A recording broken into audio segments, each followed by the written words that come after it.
thank you for doing this. Yeah. I've been wanting to do something with you for a few years. It just took me forever to reach out, and I think what Tom and I would like to do would talk a little bit about growing up in Santa Cruz, and talk about real estate. What's going on in that market?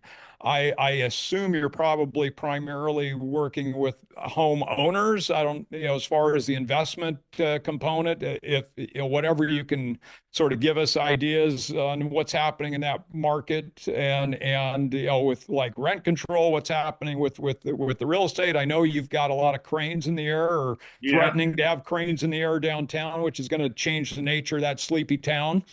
I have Tom goes back and forth Santa Cruz, but I don't get down there very often. Last time I was down there was a year and a half ago, spreading mom's ashes at sea, and I felt like the town hadn't changed much, but there was things that were going to be happening, and it sounds like they're happening now. So Tom, I wanted to jump in real quick and just make sure we've got the right guy because we are all wearing glasses now and when I know that you're in real estate for quite a while now, Paul, Oh, yeah. and but however, I did Google Paul Locatelli, and I think that one of the first persons that came up was a priest, and I'm thinking, well, I don't think that that's Paul. So Yeah, that no, I would yeah. recognize you anywhere, but which I can't say that for a lot of the people that we went to high school with these days. Yeah, it's definitely changed. And I know you guys are a little bit older than I am. Going to Harbor High, I was with your younger brother, Yeah. uh, Greg. So that was a nice treat there. So one thing I can say is, Tom, your standard there at Harbor High still stands at the 50 meters. wow. I Nobody's broken it. I had heard that. I I tried, but I know couldn't do it. I know the school is so different now, and Yeah. every once in a while when I'm there, I wanted to go by and see if they have a record board up there, but it's always closed when I get by there, so I can't go in and see anything. But Yeah, like, no, they have a whole brand new pool that I wish we would have had back in when we yeah, were yeah. growing up. I mean, it's a beautiful pool, but they're terrible at water polo. They're terrible at swimming now. They've been gone for a long time. But no, your record's there, and a couple of other ones. But yeah, Must be about 10 years old now, right? uh, Was it- Well, it would have been 82, I guess. is that when you That's is that yeah, when you did it? yeah. Graduated in 82. Yeah. So yeah, your record has not been touched Wow. still. So that's pretty impressive. Yeah. So, anything that you want to talk about with respect to, growing up there, I think we got to, dance a little bit around, like you just said, with the swimming and water polo there. But life in Santa Cruz, and what's going on with the real estate market, obviously there, Yeah. and what you sort everything from. Like I said, whether it's rent control or what's happening with respect to the interest rates there, I get a kick out of some of our people down there. You think about how the property's old, but you got the old, what was it, Measure 13 that's still locked in all the property taxes. But you think about the property tax consequences of things today, and then I'm sort of curious if with the tech world and with AI, and I sort of look at, I think you and I talked about it a little bit the other day with respect to, if AI is probably going to impact tech more than anybody, what kind of influence the tech world has in Santa Cruz marketplace, whether it's the second homes or how many people commute back and forth, and what can change there. So Yeah, no, I mean, anyway. you got a lot going on. I mean, you both grew up here in Santa Cruz like I did, so it's a great place to grow up, live. A little bit back, I was a model back in the day, so I traveled around the world, and I was surprised to move back to Santa Cruz. I didn't think I was ever going to come back here after traveling around, but it draws you back. And what year did you move back? I so I graduated in '90, and I moved back here probably in '94, and then got together with my wife now, Kimmy, who went to Harbor High as well. And we left for a little bit, going to Florida because of work modeling wise, and then Beverly Hills for modeling wise, and then bought a house here in '97, '98. Okay. And in '98, I came back. So we bought a house from a cousin of mine. And so not being in the real estate business, here's a great one for anybody that's listening. Do Hey, not hey, tear hey, out Paul, the Paul, kitchen. Paul, hold on one second, because this is all good. I want to use this stuff. So, hey, everyone, this is David Moore, Dave Tom Moore, Equity Advantage, the Exchange Bros, and we are blessed to have our not old friend Paul Locatelli, that actually went to school with our younger brother Greg, and I actually coached Paul in water polo for a number of years too, in a prior life. But I thought we try to provide great content, and Paul's somebody that's in the real estate world in our hometown, Santa Cruz, California, and Tom and I just wanted to have a conversation. So for the audience out there, Paul, Yep. grew up in Santa Cruz. He's an old Santa Cruz family, and he's going to sort of tell us, how he got back to it. But grew up in the water, all wet, swimming, water polo, a lot of time in the ocean.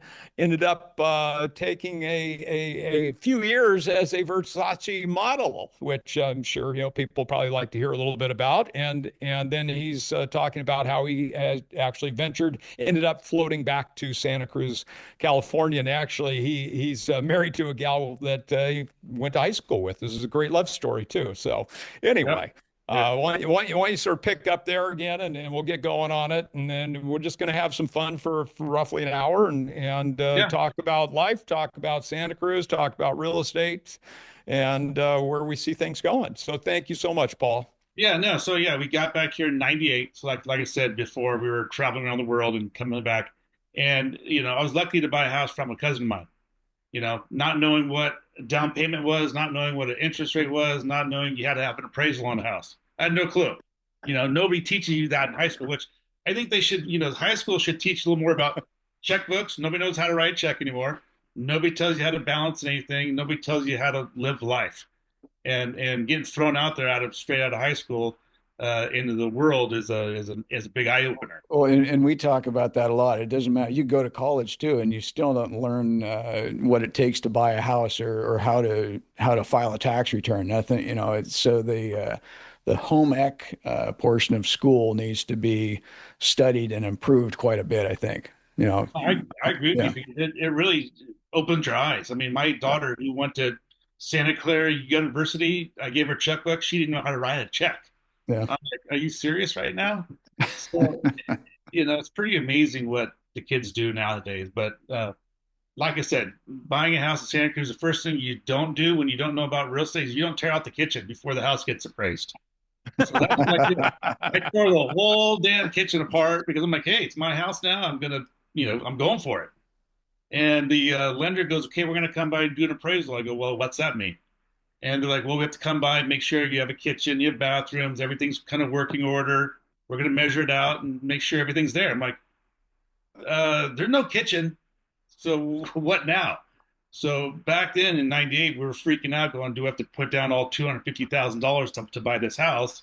Because that's what it was back then. It was 250. And she's like, well, let me do some magic. And luckily back then they did a little magic and just did a drive-by. So they just measured the outside. They didn't look in the house. So I got lucky. Yeah. So anybody, when you're looking to buy a house, don't ever tear out the kitchen first. Just make sure it's yours. Close it, meaning you got the lending, you got the money, you got the appraisal, and then it's your house. Then you can start tearing it apart. But that was my first thing about learning about real estate and about what to do and what not to do when you buy your first house from a relative too, by the way. Yeah. Well, sometimes those relatives take advantage of you. I hope that wasn't the case there. No, no, they were great. I mean, they literally, I lived right across the street from them all my Yeah. life since '72. And it was nice. They gave me the shot to buy it. So I was really happy about that. So it was great. That was a definitely turning point in my life of owning property here in Santa Cruz, which I didn't think I would ever be able to do. Yeah. When you think about it, you said $250,000 in those days, Yeah. and I mean, Tom and I moved to Oregon in 1990 just to invest in some property, and at 1990 we said, well, $250,000 would buy some crappy little house in Santa Cruz, and the first. The people who listen to our show know that we've told the story before. The first investment house we bought in Oregon was 23,650. So, you could have bought 10 for your down payment, Paul. Yeah, I But know. I know. Yeah, the world's a different place, and I just sort of look at that, that Santa Cruz marketplace where you are today. I mean, you think about in Oregon, Portland, Oregon, right now. A couple weeks ago, in inner Northeast, a block from a high school, a tear down house. We're walking by this place just home from dinner, and the yard was all overgrown. The house looked like a tear down. So I looked on the phone, just sort of curiosity to see what the price was, and even that was almost 400 grand. I'm going, how can you're going to be into it another couple hundred before you can live in a thing, right? So just to get started today, I mean, if we look at your experience from the humble roots of not knowing what an appraisal was or what was Yeah. going to happen there, and when you should be touching that thing, to now being a real estate broker for a number of years.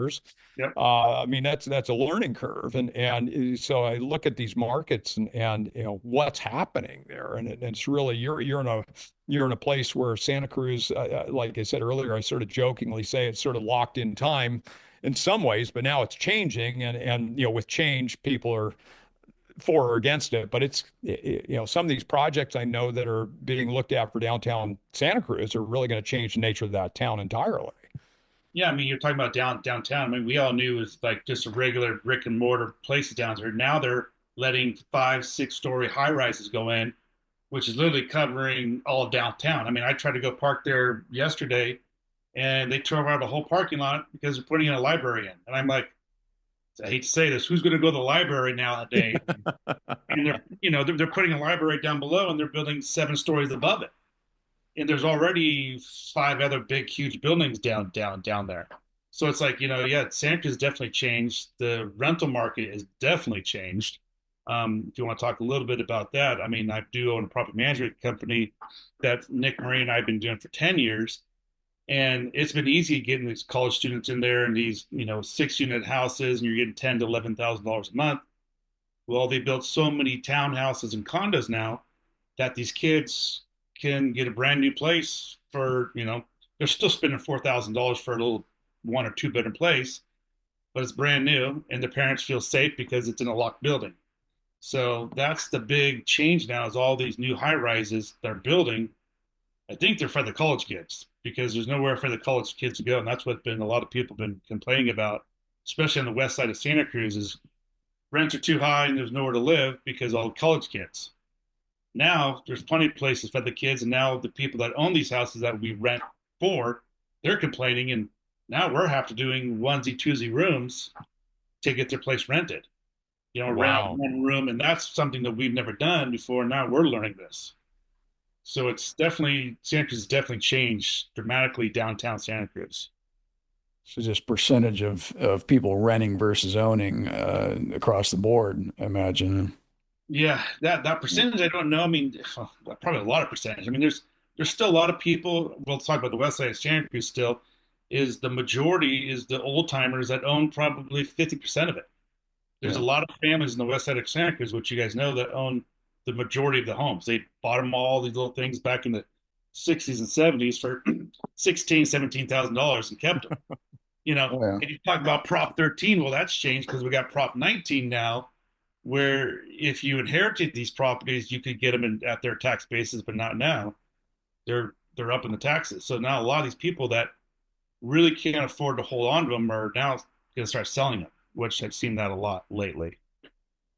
So that's interesting. I mean, you think about people's ability to age in place or to, keep these things. And there was the last election, one of the big issues that we were, looking at was the potential to lose the stepped up basis upon, somebody being deceased. They become an angel, and at least you can have things conveyed from one gen to the other without having to have it go. But in today's world, that's no longer the case No, in I mean, California.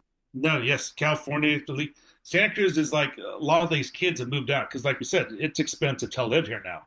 I mean, it's tough to live here. It's tough to buy here, but some people can do it. But most of the kids who left and the parents are passing away, they're like sell that thing because they're going to make 1.5 million on these rundown houses on the west side of Santa Cruz. and they want their money because they live in Oklahoma, Texas, Arkansas, wherever else. And that's, that's a lot more money out there. And they're not coming back to Santa Cruz.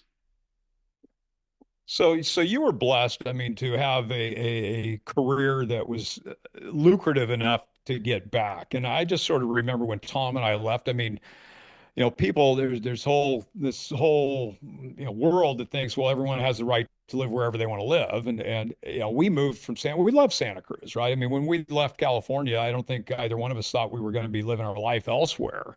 But when you leave, it's really hard to get back. I mean, you look at those costs and just to acquire things. And I think that Santa Cruz is unique because you've got geographical restrictions, right? I mean, it's not like you're out in the valley where you just keep sprawling out further and further, Yeah. i.e. LA or, different areas like that. But there's sort of, in the government speak, there's always they're always pushing that, oh, we need X% new housing, for this or that. And in Oregon, I mean, our governor is saying, well, we need 38,000 new units built to accommodate what's going on. And I'm going, well, what are you talking about? We've got apartment complexes that are being built and not being occupied. We've got houses being built and not being purchased. We've got condos being built and not purchased. And so it's real, and you've got that declining population, I said. So, sort of interesting when you start looking at sort of the political world and the reality of it all. And as you said, you've got a property management company for the last decade, it sounds like. Yep. And I mean, so if we look at Santa Cruz and the local politics and what's driving the high rises and you made a comment about these houses, you can't even get these houses rented because people are looking at like the new property. The new high rise is all fancy schmancy versus the house that maybe is needing more stuff. And uh, it's definitely changed that market, but you don't have in Santa Cruz. It's really doesn't sound like there's a scarcity of units available. It's just the type of unit people want. Yeah. I mean, I think the parents nowadays want a more, I'm not going to say safe place for their kids, but a place where they feel it's locked up and it's new. It's not something that whatever neighborhood. I mean, there's no really bad neighborhoods really in Santa Cruz. I mean, you got a couple streets here and there, but everybody knows about them and nobody goes around them. But it's not like it's like we have a bunch of vandalists here or protesting here and all that. It's just There's a lot different expectations amongst this young crowd, as we all know too. That well, I've got to have the granite counters. I've got to have the walk-in closet, and I don't think that our parents thought that we needed any of that stuff. oh, there's no such thing as that when I was growing up. I can tell you that much. I mean, that's the thing is the kids nowadays. I mean, I don't know if it's us that did it to the kids that made them soft because we didn't have that. I did not grow up in a fancy dancy house, and my dad was a hard worker. Didn't make much money, and we didn't go on fancy trips. My wife did. Her dad was a pilot, and they flew all around the world, so she got to see everything. Our trips were up to Tahoe, and that's what we did for our vacation. So it's like, so generation wise, I don't know if we did it to our own kids that made them. I gave my kids more than what I had. So, but I also made them learn them about, working hard though too. So, but they still want, I have a daughter who wants the fancy things, and I got my son who knows about the money, and then I got the youngest who's 16 that thinks he owns everything. So, it's a whole different realm there. But I've also been doing real estate for 23 years here in Santa Cruz. So I was lucky, once again going back to buying my first house here in Santa Cruz. I was a model. I mean, I did not go to college. I didn't. All my buddies went to college. I didn't have a college degree, but I worked hard and I bought the first house when modeling. And then, but you can't be a model here in Santa Cruz and figure it out. So it's like, what do? Go back to pounding nails and doing all that. And it's like, no. So I just fell into real estate. So I got lucky my first year and sold 19 homes to all my buddies who started buying back then. So I was lucky and it just kind of kept going. Hit it So at the so right how did time. you make that? I'm sorry, Tom. No, I Go was ahead. just saying, you hit it at the right time, and I know there's a lot of kids that get into real estate, not necessarily kids, but people get into it and they think that this is going to be an easy transition or an easy career, and I'm making the big commissions, and bottom line is every one of us knows, a dozen or two dozen brokers, it seems like, and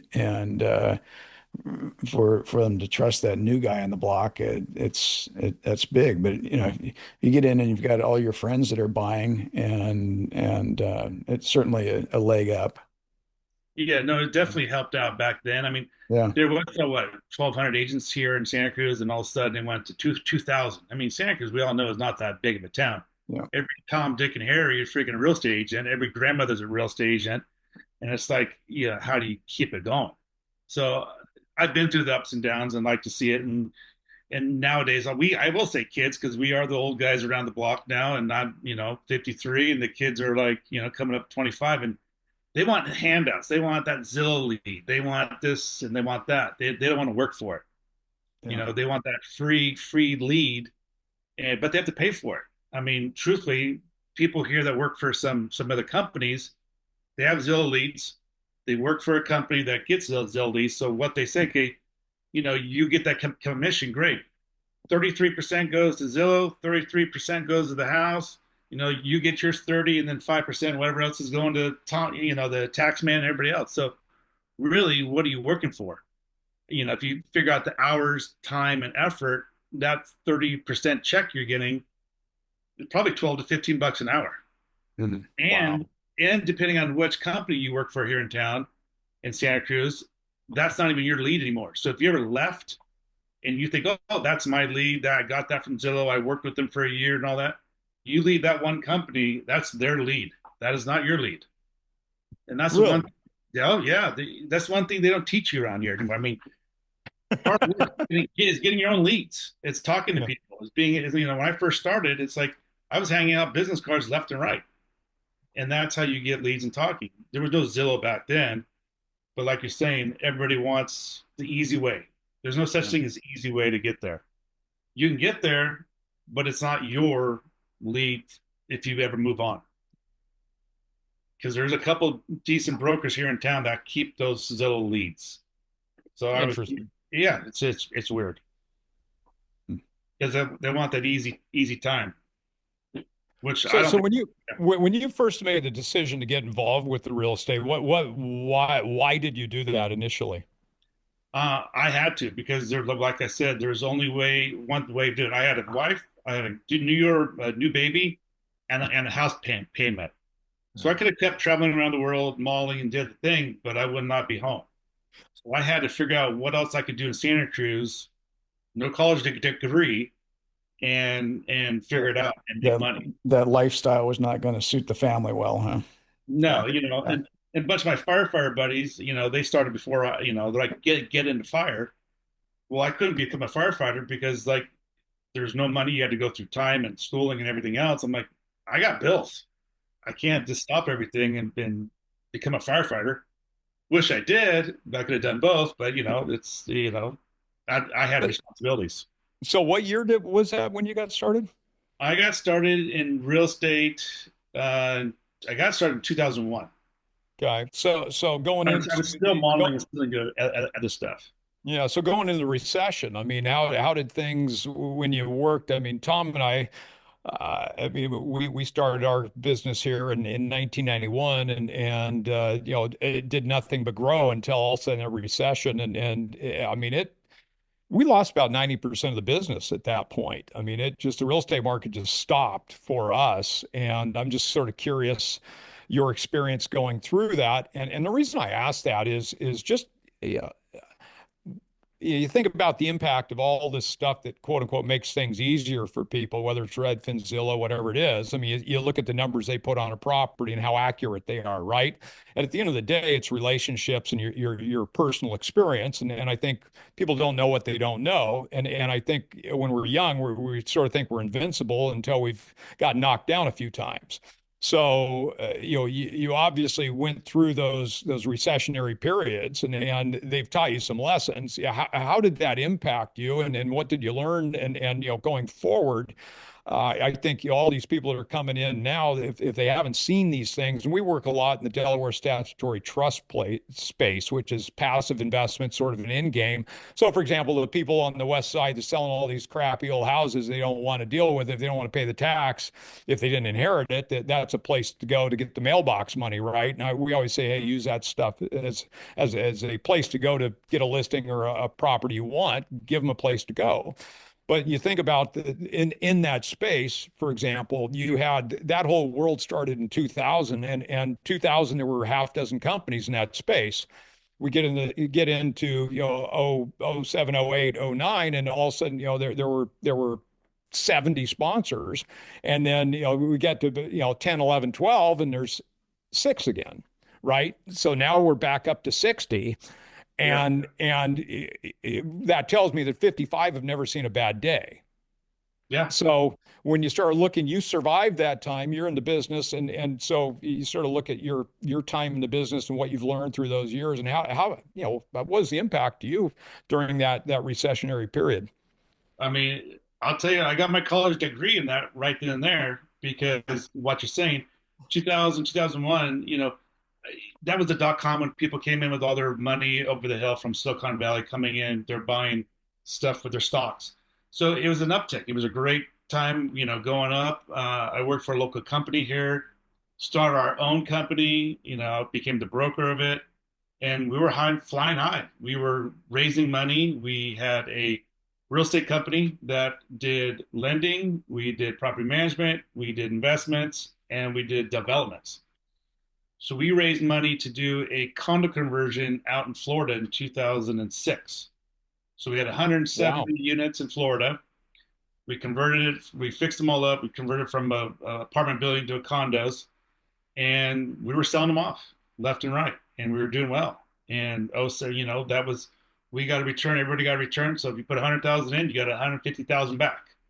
So everybody loved us doing that. So we were like flying high, right before '08 happened. So we got into a huge development down in Costa Rica where we had to raise $13 million here in Santa Cruz, Wow. which we did. We raised $13 million here in Santa Cruz for a Costa Rica deal that was supposed to be this beautiful Polynesian resort down in Cofito, feeling it, living it, and we're working it. And the next thing you know, I was actually down there in I can remember it still in Costa Rica in 2000. I think it was 2008, and watching everything starting to crash and watching the stock market. And I'm like, what the hell's going on? I was oblivious. I had my, Yeah. no, we were arrogant. We were freaking going for it. We were buying properties in Vegas. We were partying, having a good time. You were invincible. We thought we were invincible. And then it all come crashing down. And literally, we got into lawsuits. We got into stuff that was just bad. That's why I call it my college education, because we didn't do anything wrong. Everything was by the book. But when you lose people's monies, you find out who's your friend and who's not your friend. And we went through some lawsuits and some bad times. And I can tell you, I went through it. I went bankrupt. I had to go bankrupt. And it was bad. It was tough. I mean, it was, living. I still kept one of my houses, but I lost 13 houses and everything else. Wow. And it was bad. So it was like, Yeah. I appreciate the ups and downs because when you go through them, you know what you're going to entail. And that's where a lot of these people don't know. You've been in the last 5 years, you haven't felt that yet. We're feeling it now, which I like. I hate it to say it because it becomes a normal market. We had COVID where everybody jumped in. I thought we were going back to '08 again. Truthfully, I'm like, oh, here we go again. And I was ready for it this time around. But it went the opposite way. It went from houses that were worth $1 million here in Santa Cruz got to 2 million Wow. because everybody wanted to live in Santa Cruz. Everybody wants Yeah. the Santa Cruz lifestyle.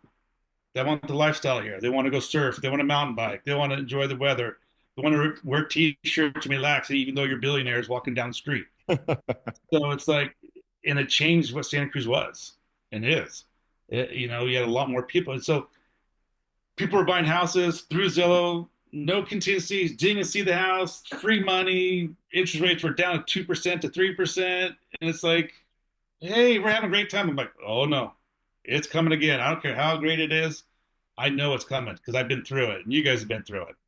Well, you certainly learn a lot. You're talking about getting your college education through those times, and We thought in '08, I think that we figured if we lost even like 75% of the business for a period of time, we'd be okay. And it got like David said, I think we lost about 90% for a period of time. And we're taking no paycheck ourselves, and we're still paying out employees for a period. And you learn a lot. And th those people that have been around the block and have had those times, you mentioned you think you're ready for it the next time. You're certainly doing things differently to prepare. But it comes around, you just don't know how bad it's going to get the next time. And there's a lot of people, David and I talk about this a lot of time, or all the time, that there's a lot of people in all these businesses that have never been through a hard time. And they just think everything's going to be, sunshine and roses all the way through. And I've had it pretty easy. A lot of people have had it pretty easy through the years in a lot of different professions. And you do learn a lot when things go down, when they go downhill. It is an education. Yeah, it's a big education. Yeah. Yeah. You really learn what's going on in the world and what's out there, and going through stuff. So it's like it's definitely interesting to see. And I've been through a lot of it, and like I said, raising the money and then watching it all go bye bye. We still own the property, go feet. It's just sitting there. We Yeah. can't touch it. It's still in the trust, but it is what it is.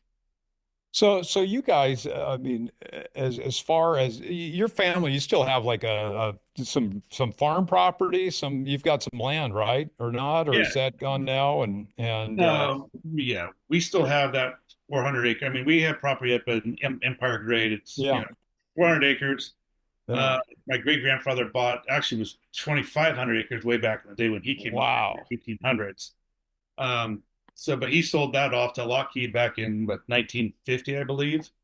So yeah, we have 400 acres, but it's not making you money. It's just sitting Yeah. there. No, it's just exactly. What's it really worth? That's what I've always said. I've always tried to do something with it. And you talk about from the very beginning, you looked up my name and my uncle Paul came up, and he ran around with the billionaires, the Soberatos and all the big boys at Silicon Valley. And they always said, if you have 400 acres, if it's not making you money, get rid of it.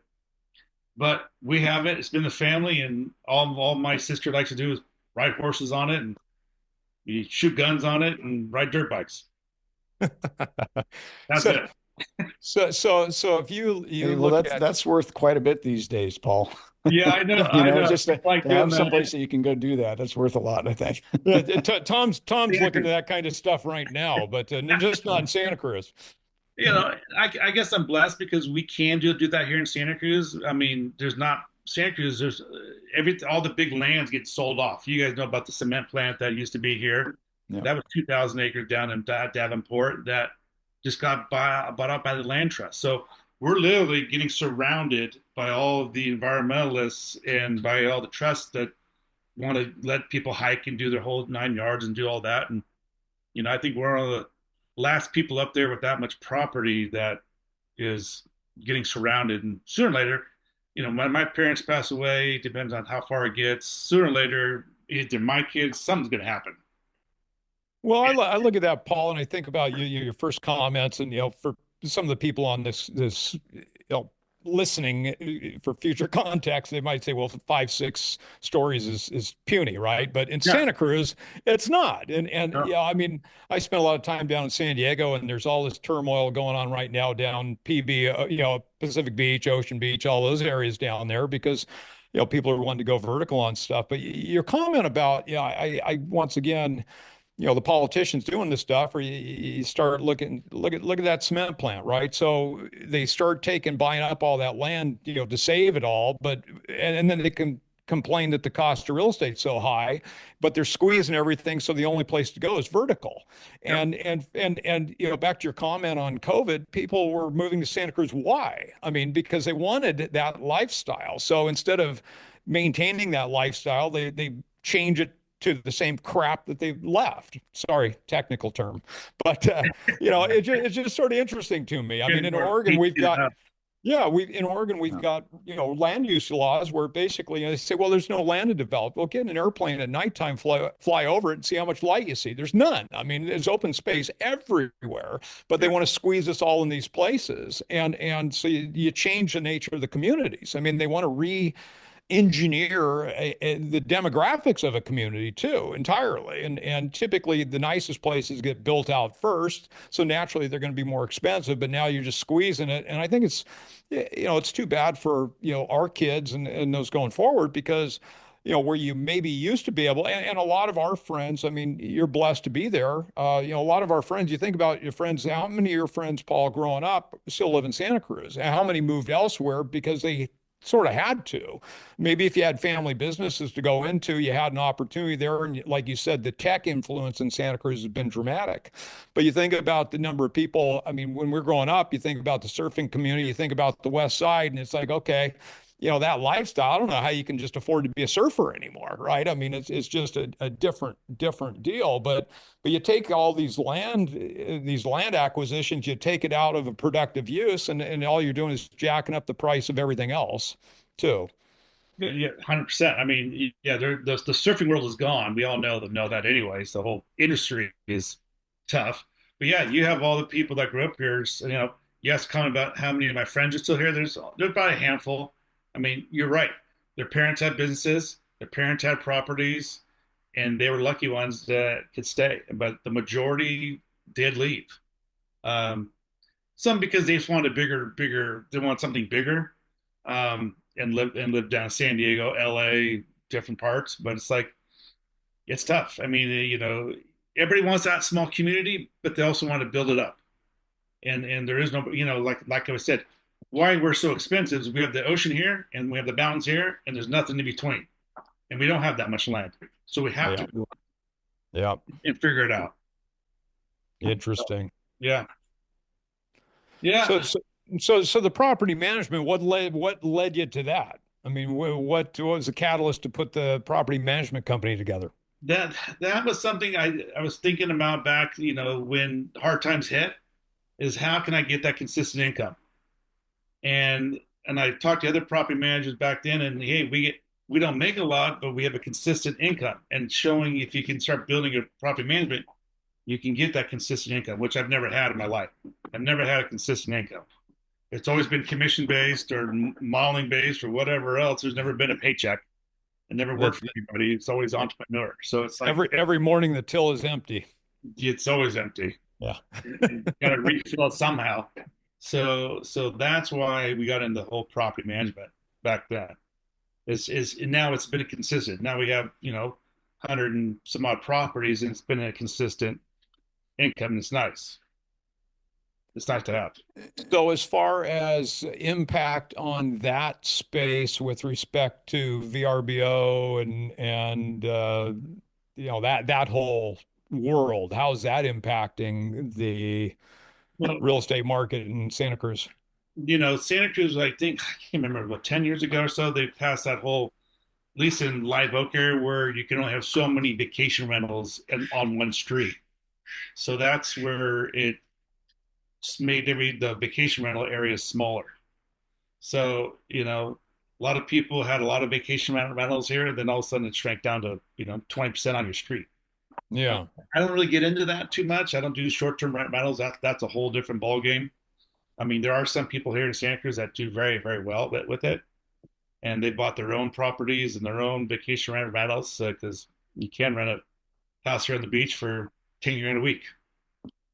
But I don't really get into that too much. Yeah. It's interesting because we have a sister business, IRA Advantage, does retirement accounts for people that want to buy things Wall Street doesn't sell.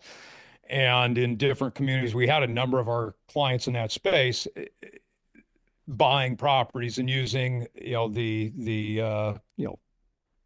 VRBO and that whole model to rent those properties. And then, for example, City of Portland passed some legislation, basically said you could only do that if it was an owner-occupied property. So they were wanting to take it out of that pool, right? Because they wanted long-term rentals in those spaces instead. So it's sort of interesting to see the impact on that whole industry and what it's done to the rental market and people's ability to just keep properties occupied. Yeah, no, it's a different world up here. Santa Cruz is a vacation town. You should be able to rent your house out if you want to. But no, they got rules and restrictions up here. Interesting. So So they so plan, so we've got I got. with I'm the sorry, real quick. I yeah. think my because you own property here and you have a well, the pump. My pump company keeps calling me. Yes, See, I got my partner here, Brian, who does real estate. He's been doing it for 33 years. He would like to know more about what you guys because he sells a lot of investments. Do you yeah. mind talking to Brian for a couple minutes for a minute here? No, sure, absolutely. happy to. Come over here. Tom, you were going to Yeah, say something, or was yeah. it Tom? Was it to Paul you were going to say something, or Oh, well, I was just going to bring up how you doing today? Hey guys. welcome? So what? Yeah, why don't you just introduce yourself real quick so everybody knows who they're talking to? Hi, everyone. I just came in the office. I had to get some shit done. I'm Brian D. I'm Paul's business partner. We've been together for quite a long time. And you Okay, guys great. do some podcasts. I've seen you on some of the podcast stuff. Yeah, yeah. We got as time has gone, as probably as you guys know, we've been doing this a long time and at a high level, and so we're kind of entrepreneurs. So we definitely started a spirits company, and we invest in a lot of other businesses in the community. We're silent investors. Is this those bottles behind you up on that shelf? Is that part of? Yeah. So this is our. You can see it. This is our label. Yeah. And we primarily did this with the Dewick brothers. They're a pretty powerhouse brother team here in the area. They're an underground utility company. And so we did this just for our clients to have a good time. And long story short, somebody found it, tasted it because we won double gold at the World Spirits Wow. Championship. And it turned into a really business quickly. And I was not prepared for that. So I did the opposite of Shark Tank. I got rid of all of our distributors and said, we're not ready yet. Because we were in 4 states all within 12 months. I mean, we were pumping. Wow. We'll be back on it. It's just we got a lot of other irons in the fire. Well, I think it's sort of. if you need any taste testers, just We're happy to send bottles. We come here and there's bottles missing every day.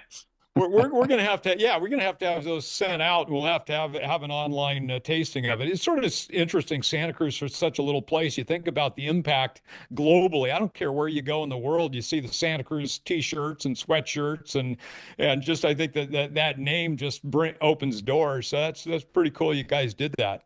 I was just in Portland, so it would have been great to catch up with you guys. I just came back. Paul told me he's going to be talking with you guys. I hope you're giving him shit about his modeling and the early on versus what he looks like now. I mean, it's night and day. But, oh, sorry. I do. Getting kicked out. I see you boys. They don't swear on their podcast. Tom, you were going to ask Paul something before Yes. before I had to deal with a well. So yeah, just, I was just you were talking about the Airbnb a little bit and vacation rentals and everything, and we've been our wonderful state's been and city been throwing around the wonderful idea of having the vacancy tax here, which has worked so well in so many other big cities, and I was wondering if there's talk of that at all, because I think San Francisco has it, does it not? I don't know about the big because if you don't own, like, I just heard about this whole Taylor Swift tax too. Uh, Did you see that in Rhode Island? I don't know if I want to know. Island now. And if you own a house over $1 million in Rhode Island and it's not your primary house, they call it a Taylor Swift tax now, and they charge you a crazy amount of money. Uh, That's kind of what like non-occupied homes Yeah. here. Yeah. We haven't had that one yet, yeah. but Yeah. that's Right. San Francisco. I think Hawaii is Hawaii going to start that Start what? non-resident tax? Oh yeah, Hawaii's a mess right now. So They got 3 Hawaii. different taxes. The property taxes, they're a mess. Well, you got the mansion tax in LA. Yeah, the vacancy tax, like Tom's talking about, that first came to be in Vancouver, BC, I guess. They were irritated that I think it was the Chinese that had so much real estate they bought and just sitting on it. And really in our where Tom and I live in Lake Oswego and there's a number of properties that are around the lake that, very expensive property, $10 million properties, and they're just sitting there empty, rotting. So, and it is sort of sad to see, but, Yeah. back to your comment a few minutes ago, Paul, it's your real estate. Shouldn't you have the right to do what you want with it? But Yeah. in today's world, it doesn't seem to be, your business is not yours to do what you want with. Your real estate, it's not yours to do what you want with. None of it is, right? So, anyway. Everybody, they figure out how to get your money out of you. I mean, here's a great example. Brian and I bought a 6 units out in Watsonville. Usually you get taxed on what you pay for, correct? County assessor comes in, okay, you bought for this, and that's what you pay for. Well, they came back and reassessed us because they think it was worth. We bought for 1.3. They said it's worth 1.9 because other units out there are getting more rent. And it's like, we're not getting more rent. How can you just raise our taxes up $600,000 just because? That's where you should have yanked those kitchens out before they came by and did the assessment, Paul. I thought you learned from the first time around. Well, I did learn. I got a permit. We did up, so we did make it look nice. So Okay. So we did get a permit, and we made them all that. So we did put 300 grand into them, but they didn't know we did that yet. They had no clue. The county doesn't talk to Watsonville. Watsonville doesn't talk to the county of Santa Cruz. So, well, in our experience, as soon as you start doing anything to the house, those assessors are back around. They want in to see what you're doing. How can we bump this assessed value? And and that's what we had to do. I mean, literally. So Brian and I argued with them for 9 hours. We sat there from 8 o'clock in the morning till 5 at night, listening to everybody else talk, and they can make up whatever numbers they want. And we won, but we haven't got our money back yet of what we paid extra on our taxes. So it's like you're right. If you start building on your house, they're going to come reassess you to get that tax dollar. Well, you'll get the money back with interest and everything, I'm sure. Oh, I'm sure it will. That ain't happening. So I think I started to say, if you look at Santa Cruz, I mean, what is in the real estate world? I mean, are you excited about in that space right now? I mean, you've got your hand obviously in residential world, but also in the income property world. Are there regions, segments of the market that you're thinking are a good positive opportunity, and others that you're very leery of and concerned about? Yeah, so that's one thing that Brian and I've got into. We talked about the old homes and people around here that own a majority of them. So what we're doing now is we show them how your house is only making you really 1 or 2%. Yes, it appreciated all the way up here. Appreciation's gone. Why don't we collect all these old things, tire the toilets, get rid of it, sell it, and buy a trip on that building? So trip on that building is like a Dollar General, which you guys kind of do. Come to you guys for the 1031 stuff. Buying a Dollar General, where it gives them better return. There's no headaches. We had one gentleman, Brian, helped sell 25 homes here in Santa Cruz, and he bought a Walmart for the family. Luckily, he did that because he had 4 daughters that didn't get along, didn't know what to do with it. It's sad to say he passed away about 1.5 to 2 years later after they did that whole transaction.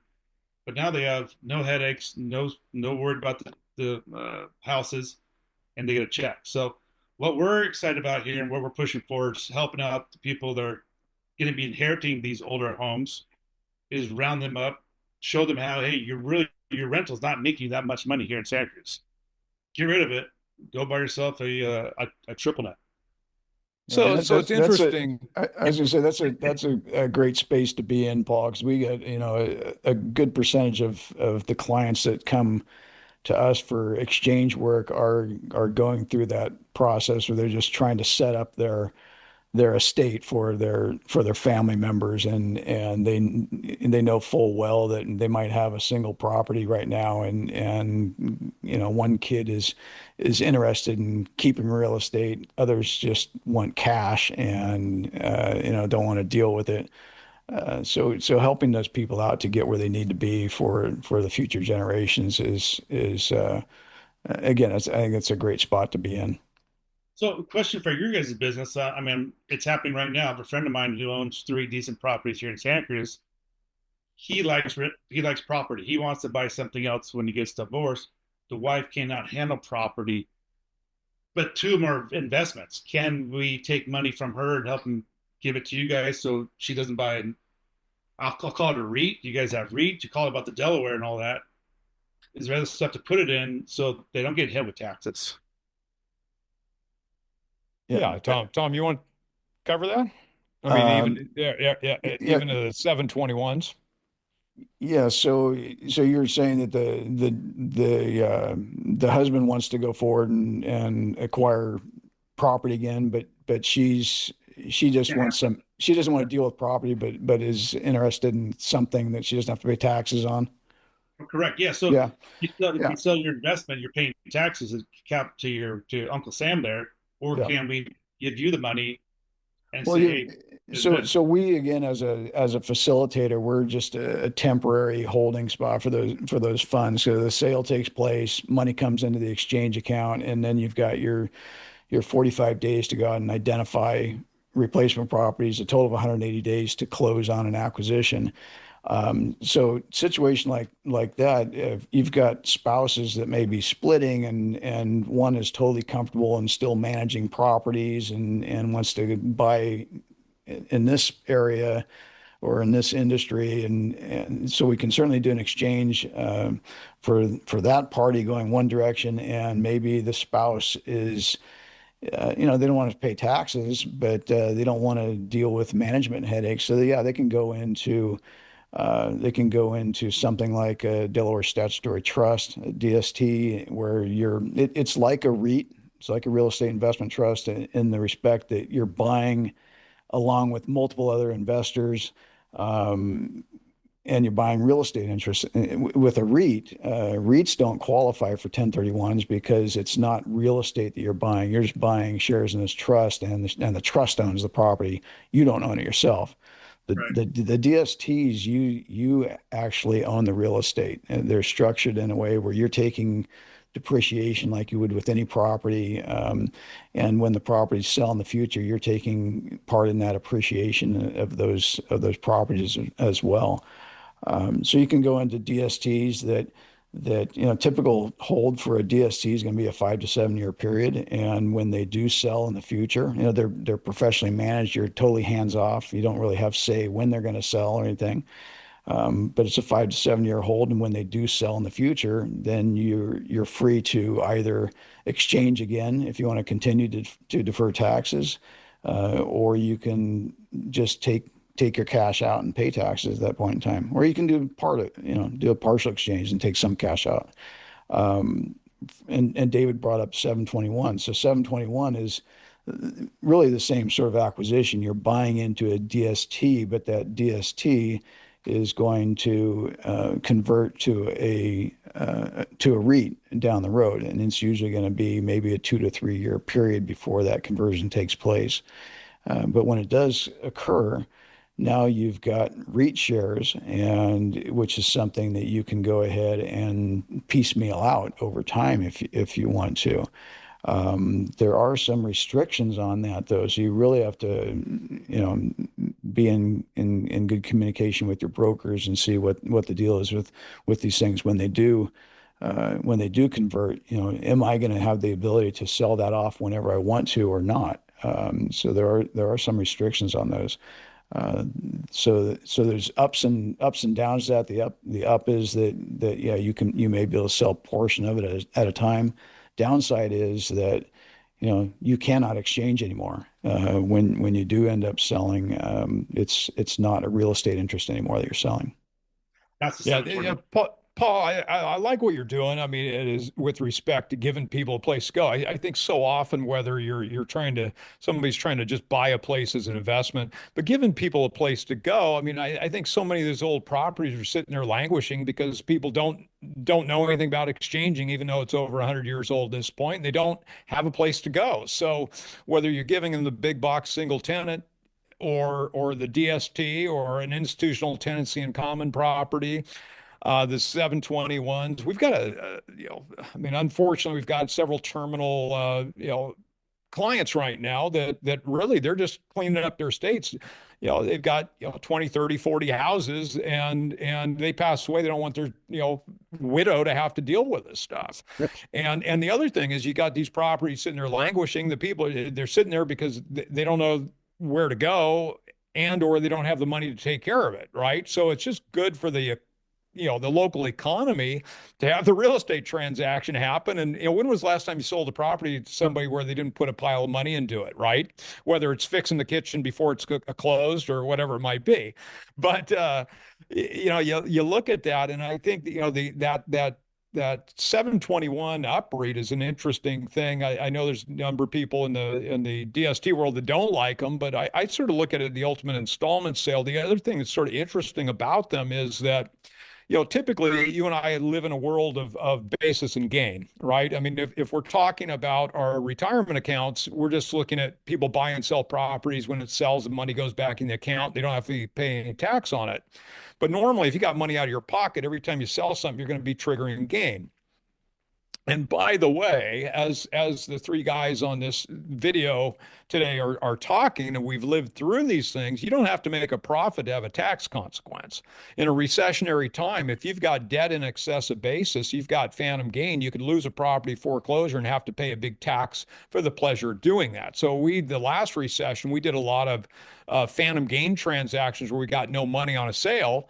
But the question of the taxpayer was, look, if your debt exceeded the basis, the debt's treated as a sales price, that gain's going to be there, and you could lose up to 40%, not lose, have to pay 40% in tax, or you come out of pocket 20%, go into a Delaware statutory trust, the 80% loan to value. There's zero coupon offerings that were offered at the time, and they're still available in certain situations.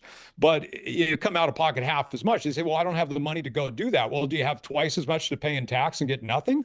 So, it was a pretty simple transaction, or conversation to have if they would take the time to talk to us. But once again, they don't know what they don't know. But the 721's cool because I'm sure you've had people that are selling and they're thinking, well, they talk their CPA or they talk to their financial advisor and say, well, gee, real estate's not only doing this, and I can get you twice this in Wall Street.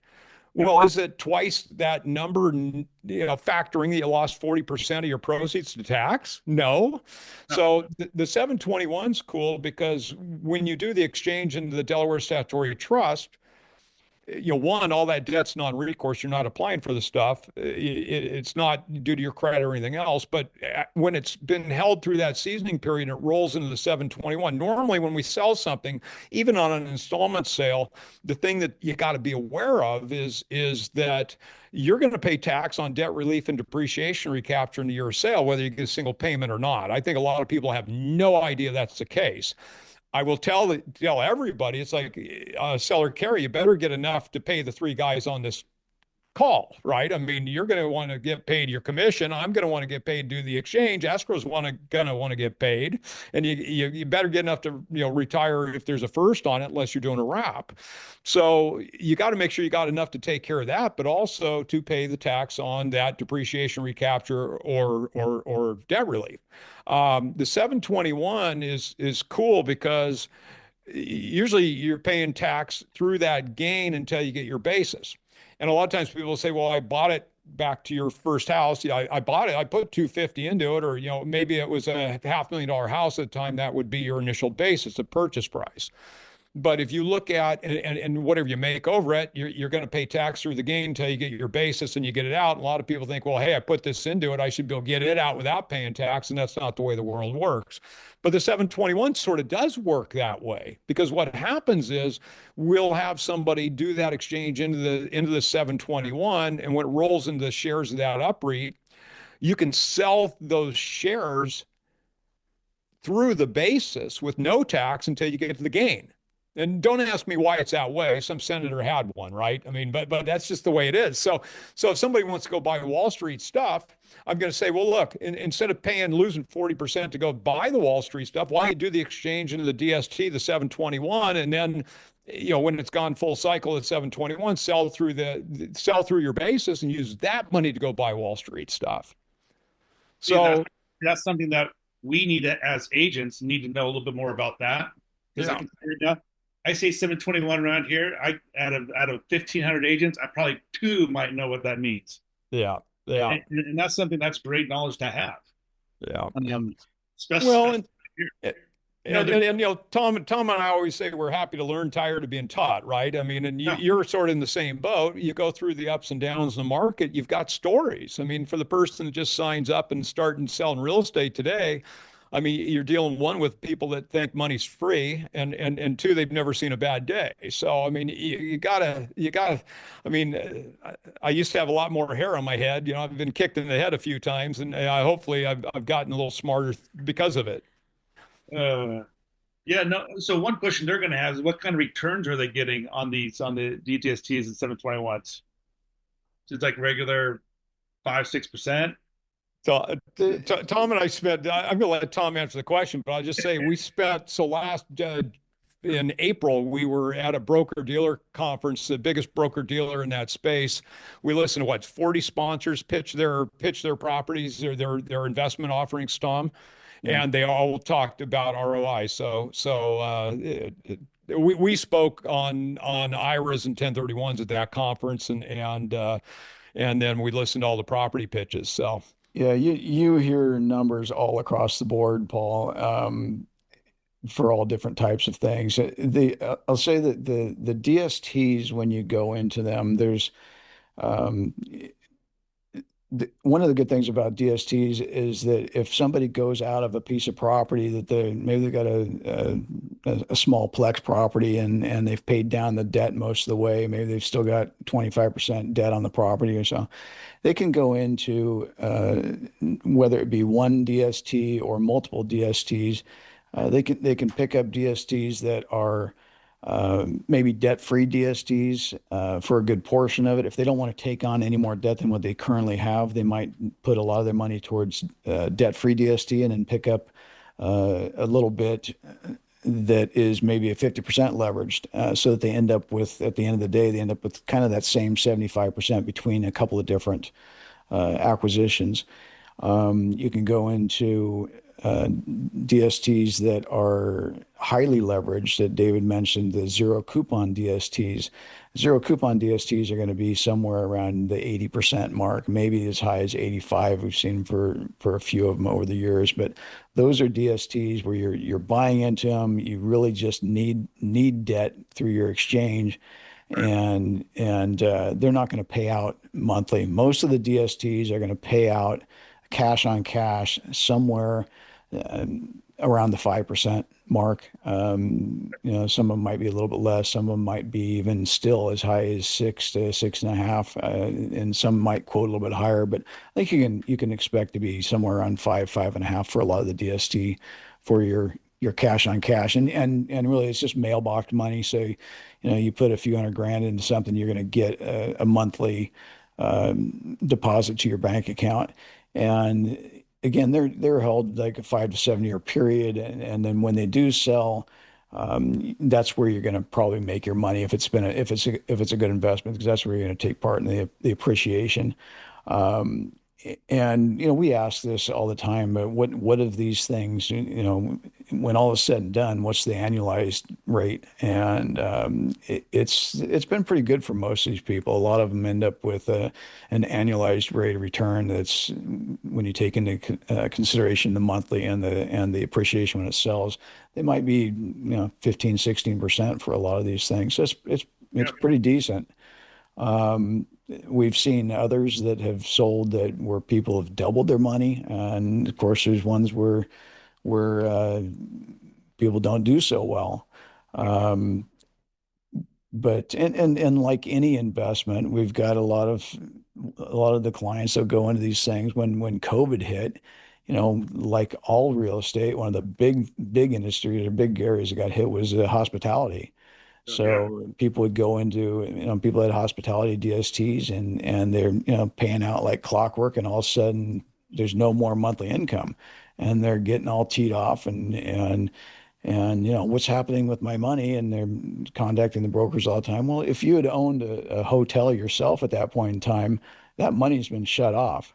Yeah. And so it's no different than that. But it does give them, it gives the average investor a way to get into industrial property and stuff that you couldn't normally buy. Uh, with those properties that go 721, the upreit properties, you're going to have that same 5% or so until they do convert. And at that point in time, who's to say? It's totally dependent on all the other properties that are in those REITs, of course. Can you guys hold on one second? Yeah. Pump company has called me again. Hey, this is real estate too. With pumps and everything else. Don't you have somebody else? You got somebody to substitute? See, this is specifically why people like the DSTs, right? Yeah, Brian's back. Just real quick. The last podcast I'd ever have you on, Paul. Hey, guys. Hey, we like you better anyway. No, I was going to say the one other thing that's pretty telling as far as people being satisfied with these DST acquisitions is when they do sell. Most of the people that are involved with these things, when they do sell, they'll exchange out of them. And what are they going back into? Probably a good 90% of them or more are going back into DSTs. So in generally they're very happy. They may have big reservations when they initially go into them because again they don't have any right to manage anything themselves, and they're saying, "What, I'm going to be stuck in this thing for 5 to 7 years, and I don't want that." We've had DSTs that have sold, and the clients are genuinely upset that they are selling at that point in time because they've been so good for them. So, Well, I think the education, what you guys are doing and help educating people is really important. I think once they have a sound concept and understand what you guys are doing, it's no different. Like we've been in the game a long time. My family owns a tremendous amount of real estate. We're all over the United States, right? So, I mean, I literally this year was on a long road trip going to take a look at all our properties. And so when we educate people, at least here on this side, they're more open to it. I heard Paul talking about the single asset triple net properties that we do, it's just new to people. Even like when they bought a home and it's their first rental, and just going through that process, I think education is so important. And I think a lot of people, and the main thing we tell people too, it's like they've all outlived their appreciation. A lot of times in Santa Cruz, but the depreciation and then the recapture, which you guys help with, which once they look at their taxes, they're like, oh, wait a minute, I didn't know I have to recapture all of that. And then all of a sudden their eyes are like, wow. And so, and then being able to pull on some more debt and write that off as you're exchanging and just building more wealth through real estate's huge. But education's everything. yeah, so it is. I was going to say real quick, David, it Yeah. is. The education is huge, and we don't, of course, sell any of this stuff. We can't do any of that. So we're not in the business of selling investments, but it's all about giving people options and educating people, what can you get into, what's going to fit your needs at the time. And obviously that's what you guys do. And yeah, the more we learn about anything, the better it is for everybody. And same with you guys. Yeah, so that's been our approach from day one, is just educating the real estate community, the tax community, legal community, investors. We do presentations to all of those industries, and it certainly pays off for us and the investors. So, Oh, absolutely. yeah. So what I was going to ask you is when people are coming in by investment properties in Santa Cruz, the ones you're working with, where are they coming from? And then the people that are selling that stuff, where are they going? And then I guess the last part, you commented your family's got stuff all over the country. What regions do you like, and why do you like them right now? That's a lot of questions. I'm not a very smart guy. I'll start with the last one. Yeah. So, well, let me rewind it really quick. When investors come into our office or people coming into our office, it's an education, right? We have people coming from the Silicon Valley. Obviously, as you guys know, there are more millionaires there per capita in the world. So when they're coming over, a lot of them are selling their property and also getting ready for their future. So they're looking for their future home when they come in. So they'll sell a rental property and then look for their primary and, of course, rent it out. So they meet all the guidelines that the government requires. Yeah. So we see a lot of that. With what we're doing on the triple net side of it, what we've realized, we've been doing this for probably 15 years, selling, right? My family's owned longer, and I have personally. It's very boring real estate. There's no excitement to it. Boring's good. What I realize is a lot of people, they're like, wow, they're educated going, you mean I can own one of those? They don't realize how many insurance companies park their money in these triple net assets because they're happy with a 5 to 6.5% return. And so, but what I realize is when you're over about 52 is when people really start engaging and wanting to learn more about this part of the exchange of buying. They still like having real estate because they still have the money sitting there, right? It's in an asset. And so they just don't like they love mailbox money now when we explain it to them. There's no headaches. They pay your property taxes, they pay your insurance, they pay your maintenance. And then all of a sudden, you mean I'm getting a higher return? But I've realized anyone kind of under 50, they still like the game of going out and looking at everything. Right? I'll use my dad for an example. You know, when he was older, he's like, look, son, I love real estate, but I don't like the phone calls anymore. And like, go find me something, you know, that we can do and leverage and continue to build our wealth through. And that's what we did. And he loves it because he travels, and the day before the first of each month, there's a wire sitting in his bank accounts. Nice. For each property. And that last part of the question is the one I missed. Sorry about that. So I was just asking about the buyers coming in and the sellers where they're going. You know, in Santa Cruz, obviously, you know, Tom and I born and raised there, and fond place for us. But I'm just sort of curious. You know, obviously Silicon Valley's got a huge impact on it, and I was just sort of curious. Those that are selling, where they're going. Yeah. Yeah. The sellers are all over the map is what we're getting. A lot of them don't even really understand. They just know they have a bunch of equity and they're like, how can you guys help us? We don't want to pay taxes because we've owned this. It's been passed down, or we've owned it in our, like Paul, they've got a 150-year generation of their ranch, the Locatelli Ranch. And so it's just an education of talking about, you know, do your kids want this property? And if not, you know, what are you guys looking for? And some, at that point, what I've realized, they're not as concerned anymore about appreciation. They're like, hey, we know we've got decent appreciation. We're more concerned about the monthly return on our investment, and we want something safe, right? So, and that's always. So what we're seeing here is, we've exchanged people all across the country. Like, you know, like for some, you know, I own Starbucks in Florida, I own a Starbucks in West Virginia, and my check comes from Seattle, right? And that's corporate office. They send me a check, and so when we talk with them about that, you know, some of them are buying a vacation home, and as you guys know, you can buy multiple properties through this process, and then they're buying something that's safe and secure, a corporate-backed triple net. So we've seen stuff all over the map. You know, we're just here to provide some options and take a look at things. Some guy just called us, and he's coming out of an exchange on office space. And I'm like, poor guy, how's it been? You know, and he's like, well, I wish it. He still got gains. He still got some gains. Oh, he was. I feel horrible for him. He was like, I've owned it. I've made less than 1% return on my money. You know, and we know that just because, you know, when economy gets tough and things happen, a lot of people are like, I can work from home and save a little bit of money each month. So let me ask. So that brings up, you know, something I keep looking at, and you think about a residential loan, it's 10, 20, 30, 40-year money, right? You start looking at those properties and it's, you know, 5, 7, 10-year money. How many people are you running across that are, you know, maybe got into the real estate investment game after the last recession? They've never seen a bad day. They're used to free money. They went from houses where they had long-term debt to a situation now they've got time money that's potentially coming due. And are they aware that they may or may not be able to sell the property for what the debt is in some cases?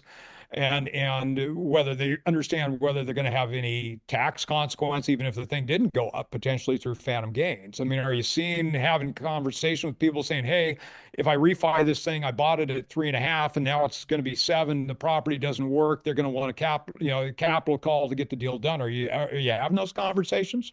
We always have those conversations up front when we go into these transactions. You hit it on the head, right? These are not 30-year mortgages, right? And so I'm with the lenders we use across the country, I've got 30-year amortization schedules all due in 10, right? I personally, Paul and I, we stay away from the due in 5, due in 7. As you guys know, they lenders lend on the base of the cap rate and the strength of the tenant that's there. And so like the Dollar General, like I just closed escrow for $1.8 million on a Dollar General 2 weeks ago. And the good news, of course, some would look at is I've got 14 and a half years left on my lease. I buy developer deals that are not on the market. They're not on LoopNet. So I'm one of the very few agents across the country that get access to these deals.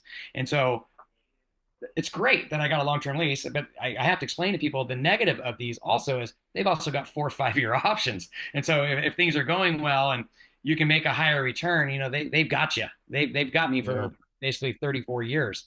I try not to get into a situation where we contact all of our clients saying, hey, you may have 7 years left on this. And we've gone back and renegotiated with the tenant at a lower rent, which they were happy to sign because Paul and I go out and do all our due diligence when we fly across the country, but they're happy to sign at a lower rent. And then we explain to people, you really want 10 years left on these leases for the financing to be attractable to everyone else. And then we turn around and we just 1031 those, right? I'm like, it's just turning money is all it is. There's no emotions, which I love on the commercial side. It just show me the money. It's all dollars and cents. So we do that. We stay in touch with our clients and we tell them like, look, when you get below this is the risk you guys are going to have. So every year we get phone calls from every client asking us to analyze where are we at, et cetera. And we go through that process with them. And so we've, knock on wood, right? We've been actively at this for 15 years. We've been very safe and secure. I've had one building go dark with a client. And during that whole debacle of Family Dollar, they when everything went sideways there, she still had 7 years on the lease. I told her stay patient because they're still paying. It was corporate back. They're robbing Peter to pay Paul right now. And she's like, well, people were offering me less money for the building, right? And I said, well, of course they are. And I said, but just stay patient. I said that building value, I think it was $1 million for the building they were offering her. And when we bought the asset, it was like 1.7. And so, I mean, she's had years of paying, so it's been great. It's not a total loss if she was to sell the building. But I said, look, you've got 7 or whatever more years with this tenant. Keep having them pay you because they are paying and keep having them pay you. And I said, because that will help with that loss of the building. For her end, it all is going to work out great because they were all developers knowing what's happening within the market, trying to buy something at a discount. And all of a sudden now her price has gone up another $500,000 just by calling us. And so now she's just got to be patient. I told her I still wouldn't do it. Don't stress. You've got plenty of time and we can deal with this asset a little bit later. And I know another tenant's going to come in and pick that up. And I told her we could discount the lease a little bit and restructure it and another buyer will come in. And so there's a lot of options, as you guys know. So you made a few comments. One of them I just want to throw out there to people listening. I mean, what did he say? He said he's talking to the investors annually and talking about ROIs and where they're going. I think that's one of the things that's really lost in real estate. I mean, when you look at real estate investment, it's not an easy thing. I mean, it's truly a business, and you got to keep your hand on it.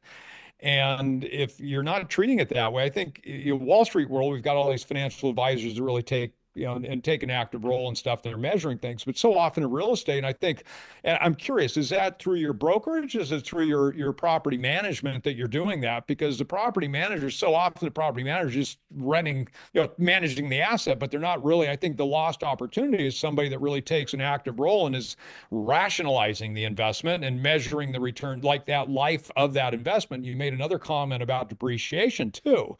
I mean, whether you're using cost segregation or whatever's going on in there, that's going to make a big difference on that stuff. But if you don't have somebody, I mean, we're in a world of AI, right? I mean, we're in a world, a changing world with all these different companies coming in that don't, they're tech companies that have no background in real estate. And now they're making it simple for people, right? But, and they're saying, well, just ask AI. And I don't know if your experience, I'm sure your experience is like ours, where it's just, it's going to get better, obviously, but today we have people asking AI what we should be charging and stuff. I mean, it's just nuts, and there's so many variables.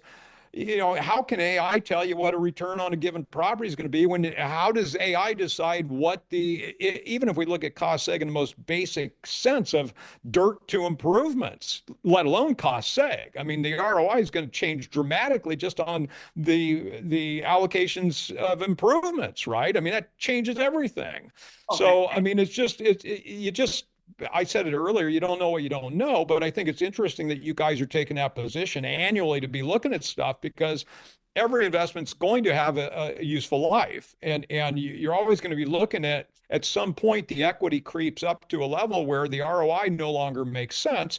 And you have a choice. You know, you talk about Locatelli with 150 years. Well, that's a different deal, but you're going to be at a point at some time where either you have a choice of doing a cash out refi to get the leverage where you want to go buy something else, or you do an exchange. I mean, you're really your only choices. Yeah. And if you don't have anyone help and measure that time, he might let you talk pretty soon there. No, it's relationship. Paul, and I take my hat off to my business partner, Paul. Yeah. Okay. I bring behind the scenes, right? We let pretty Paul be out there, right? Because he looks better and people would rather talk to him. But Paul's very good about, I call him an emotional big teddy bear. Paul's very caring. He's very good at what he does. And I sit behind the scenes. I'm a numbers junkie, right? So I sit back and I analyze numbers. He lets me talk to clients every once in a while. But he's really good on that. And so what Paul has always told me is like, look, it's always relationship first. Right. And when I got in 33 years ago, I was so about doing the deal. I actually burned some bridges and didn't realize he's correct. You can accomplish both ends and still be nice through the transactions. And so Paul has beat that down my head for many, many years. And so we're very people first. I mean, we help a lot of people, and we don't see, quote, if you would, a financial return necessarily on that immediately, or even years. I mean, sometimes people contact us 10 years later saying, you spent the time with us. And so I put my hat off to Paul, because we do that annually. That's part of our business plan, making sure we talk to every single one of our clients and just to say hi and see if we can improve. Our company that we switched over to, Epic Realty, I think we were just recognized by Inman as one of the top AI companies in the US, which is pretty impressive considering how new we are. And the founders of our company they're all about people. And so I like that because he's super intelligent, like a million times more intelligent than I'll ever be. And the AI, which is such a big factor in it, but they understand that you need us, all of us, right, together, talk to people and go through that. And so our company, it's a mixture. I mean, our company is a real estate company first that is driven by AI. Which has saved a lot of time and helpful. I mean, I laugh at these chat GPT. I got a guy in my office, everything he does is chat GPT. And I'm like, do you have a real conversation with your wife, or do you check with chat GPT? And he just starts laughing because everything he does, I'm like, this is chat GPT. He's like, well, how do you know? And I said, because there's just not a human element in what that generated for you. And he's like, okay, you're right. And I'm like, no problem. But it's a great start. It's a good basis. Yeah. And then you just got to add your own touch to it. Wow. Yeah, well, your model that you're talking about just reminds me of David when we started. It was really impressed upon us that what you're talking about doing is offering up more ideas, more solutions for your clients. You're not asking for stuff from them. You're giving them value with this annual checkup. And David and I would always be trying to encourage brokers to do just that. You don't go asking for listings from people. Find out what they've got and analyze what they've got. Is this doing what you need it to be doing? Because I have this property over here that will do a lot more for you, and it's going to get you where you want to go faster than what you're in, and that's going to be the impetus. You're providing a better solution for them than what they've got in the long run, and maybe through the analysis, what they've got is doing great for them. but that is of tremendous value. They don't have to go wondering about it. You know, should I stay in for the God or should I move to something else? If you can go to the client and just say, hey, there's a new property over here. I know you've had this property, it's doing this for you, but this could do so much more. And you know, you're just giving added value to your client without having to ask them for anything. Yeah, we've told many people stay right where you're at. Yeah. Talked ourselves out of many listings. Yeah, and we do the same thing when people Yeah. call us up, and our initial conversation with them is going to be probably in the half hour to 45-minute range, somewhere thereabouts. And a lot of times we'll tell them, hey, you don't need to do an exchange this time, or your gain is so small. You know, talk to your accountant. Maybe you've got something that can offset these gains. And it's not the right move for them all the time. Yeah. No, Paul's back. You guys rock. I came in and I was just listening. I'm so glad you guys are educating everybody. I have to go show property. See, this is what Paul, you guys don't know behind the scenes. He's like, you need to go do this. You're a big boss. Go on in. It was nice meeting you, gentlemen. You too. All right. Take care. Okay, here you go. He's back. There you go. A little bit about everything. Yeah. No, you got a good partner there. Yeah. Yeah. All right. Yeah. So by the way, so he's the one we invested in that 13 million and the whole learning and all that stuff too. Yeah. But that's a whole nother ballgame to talk about. No, it's good. I laughed. I asked you if you had a hard stop earlier, and it's like all of a sudden we're going to turn it into a Rogan 3 hour deal. But Yeah, yeah. what I we think ought we to do have do? a hard stop now. Yeah, exactly. What I was going to say, I mean, it's been great. It's been fun, and you know, we got to hear a little bit about your vodka deal up there, and I know you've got a lot of other stuff going on, but yeah, so we're going to have a tasting of that. But That's no problem. Yeah. Anytime. yeah. Anyway, I'm glad, you know, like I said, I've been threatening to do this for a while. I think Yeah. we probably ought to wrap it up for the day, but we got to do this again. And yeah, I think Tom and I are both intrigued, you know, as Tom was just telling your partner, you know, the guy that taught us the ropes on investing, taught us the 1031 world is actually a Santa Cruzan, a guy named Ron Stash had founded Starker Services, and he's still there. But Brian knows him. yeah, yeah. I mean, and you know, he's a great guy, and yeah, he's probably got you guys have probably sold stuff to him and managed some stuff for him down there. But he's not easy to deal with. I was going to say, and if you have, you've probably had to work for it. Yeah. Right now.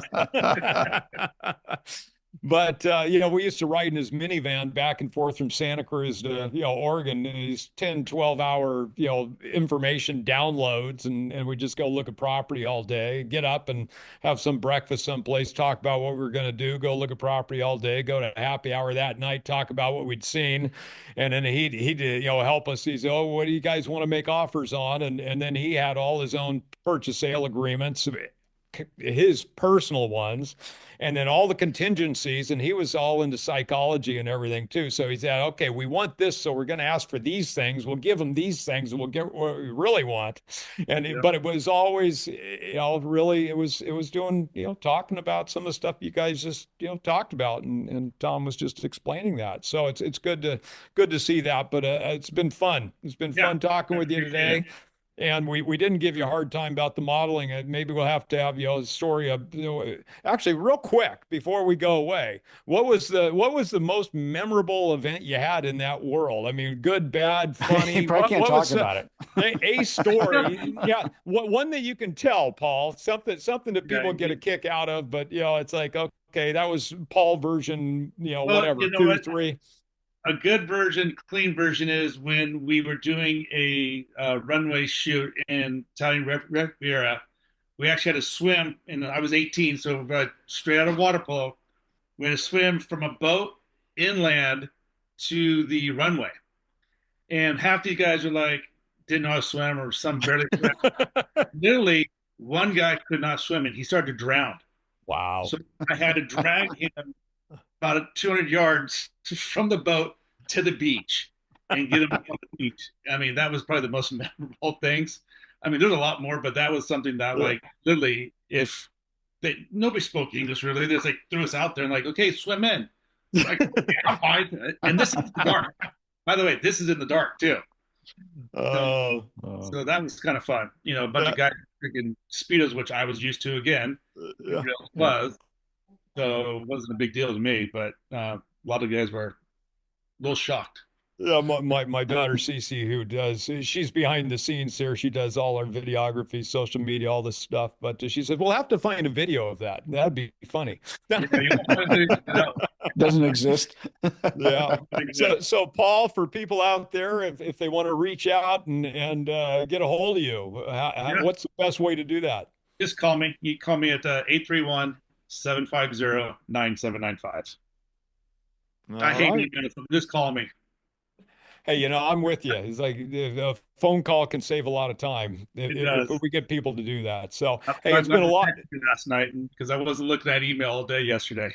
Yeah, it's been a lot of fun. We're going to have to do it again. We'll come up with part 2, part 3, so on and so forth. And maybe the 4 of us do it next time. Get your partner on there too. He was good entertainment and very knowledgeable. So yeah.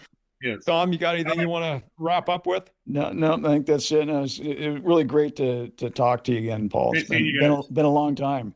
Yeah. Been a long time. All right. Talk to you later. Lots of great memories. Take Thank care. you so much. Dave Tom Moore, the Exchange Brothers, Equity Advantage, IRA Advantage with Paul Locatelli. Thank you. Thank you. Take care. Bye-bye.